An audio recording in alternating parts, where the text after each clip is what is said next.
ಕನ್ನಡ ಸಿರಿ YouTube ಚಾನಲ್ನ ಎಲ್ಲ ವೀಕ್ಷಕರಿಗೂ ಅಂಗನವಾಡಿ ಕಾರ್ಯಕರ್ತರಿಗೆ ಸ್ವಾಗತವನ್ನು ಕೋರ್ತಾ ಪೋಷಣ್ ಟ್ರ್ಯಾಕರ್ 24.9 ಹೊಸದಾಗಿ ಅಪ್ಡೇಟ್ ಆಗಿದೆ.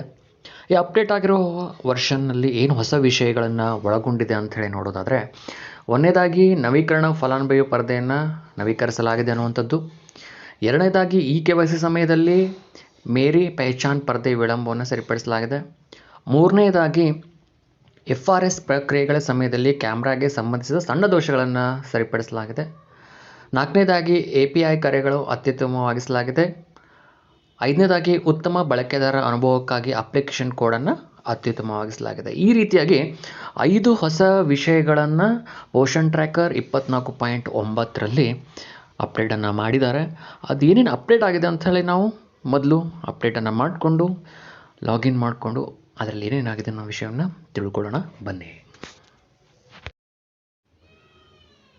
ಪೋಷಣ್ ಟ್ರ್ಯಾಕರ್ 24.9ರಲ್ಲಿ ಬೆನಿಫಿಷರಿ ಸ್ಕ್ರೀನನ್ನು ಅಪ್ಡೇಟನ್ನು ಮಾಡಿದ್ದಾರೆ ಅಂತ ಹೇಳಿ ಹೇಳ್ತಿದ್ದಾರೆ.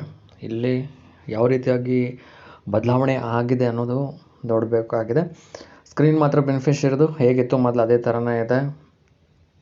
ಯಾವುದೊಂದು ಬೆನಿಫಿಷರಿನ ಓಪನ್ ಮಾಡಿದಾಗಲೂ ಸಹ ಒಳಗಡೆ ಬೆನಿಫಿಷರಿ ಬರುವಂತಹ ಹೆಸರುಗಳು ಅದೇ ಥರನಾಗಿದೆ.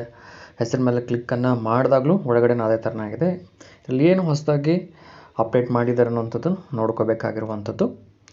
ಅದರ ಜೊತೆಗೆ ಏನಪ್ಪ ಅಂತಂತಂದರೆ, ನೀವು KYC ಮಾಡುವಂಥ ಸಂದರ್ಭದಲ್ಲಿ ಆಧಾರ್ ನಂಬರನ್ನು ಹಾಕಿದಾಗ ಸ್ಕ್ರೀನು ಒಮ್ಮೊಮ್ಮೆ ಬ್ಯಾಕ್ ಬರ್ತಾ ಇರ್ತಿತ್ತು, ಜೊತೆಗೆ ವೈಟ್ ಆಗಿ ಕಾಣ್ತಾ ಇತ್ತು. ಆ ರೀತಿ KYC ಮಾಡಬೇಕಾದ್ರೆ ಯಾವುದೇ ರೀತಿಯಾದಂಥ ಸಮಸ್ಯೆ ಇನ್ನು ಮುಂದೆ ಆಗೋದಿಲ್ಲ. ಸರಳವಾಗಿ ಆಧಾರ್ ನಂಬರ್ ಹಾಕಿ OTP ಮಾಡಿದ ತಕ್ಷಣ KYC ಆಗುವಂಥದ್ದು ಅದನ್ನು ಅಪ್ಡೇಟ್ ಮಾಡಿದ್ದಾರೆ. ಇನ್ನು FRS ಫೋಟೋ ಕ್ಯಾಪ್ಚರ್ ಮಾಡುವಂಥ ಸಂದರ್ಭದಲ್ಲೂ ಸಹ ಕರೆಕ್ಟಾಗಿ ಫೋಟೋ ಕ್ಯಾಪ್ಚರ್ ಆಗ್ತಿರಲಿಲ್ಲ.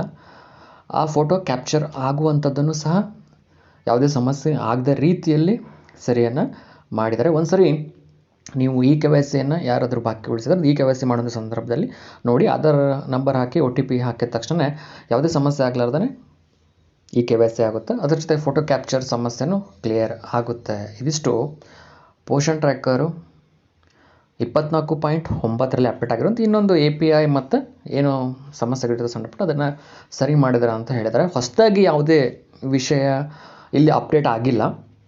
ಇರುವಂಥದ್ದನ್ನೇ ಇಲ್ಲಿ KYCಯಲ್ಲಿ ಆಗ್ತಿರುವಂಥ ಸಮಸ್ಯೆಗಳು ಮತ್ತು FRSಲ್ಲಿ ಆಗ್ತಿರುವಂಥ ಸಮಸ್ಯೆಗಳನ್ನು ಸರಿಯನ್ನು ಮಾಡಿದ್ದಾರೆ 24.9ರಲ್ಲಿ ಅಂತ ಹೇಳ್ತಾ ಇಲ್ಲಿವರೆಗೂ ವಿಡಿಯೋವನ್ನು ನೋಡಿದ್ದಕ್ಕೆ ತಮ್ಮೆಲ್ಲರಿಗೂ ಧನ್ಯವಾದಗಳು.